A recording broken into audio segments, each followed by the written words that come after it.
হাজীপাড়ায় সিরাতুন নবী মিলাদ মাহফিল।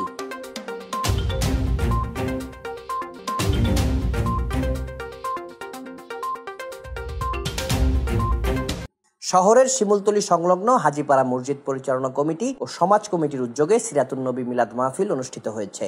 শনিবার অনুষ্ঠিত মাহফিলে মসজিদ পরিচালনা কমিটির সাধারণ সম্পাদক মোহাম্মদ কামাল উদ্দিনের সভাপতিত্বে প্রধান অতিথি ছিলেন ইসলামিক ফাউন্ডেশনের উপপরিচালক মোহাম্মদ আশরাফুজ্জামান।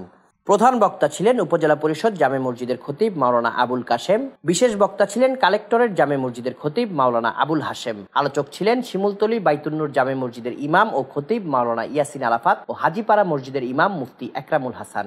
এ সময় সমাজ উন্নয়ন কমিটির উপদেষ্টা মোহাম্মদ আবুল হোসেন, সভাপতি দেলোয়ার হোসেন, সাধারণ সম্পাদক মোহাম্মদ আফসার, কেশিয়ার মোহাম্মদ সিরাজউদ্দৌলা, সদস্য মোহাম্মদ বেলাল হোসেন, আয়োজক কমিটির মোহাম্মদ মেহেদি হাসান, শওকত হোসেন, শরীফ হোসেন, মোহাম্মদ হানিফ, মোহাম্মদ মারুফ, মোহাম্মদ সিয়াম, মোহাম্মদ সাজিদ ও শহীদুল ইসলাম সহ স্থানীয়রা উপস্থিত ছিলেন।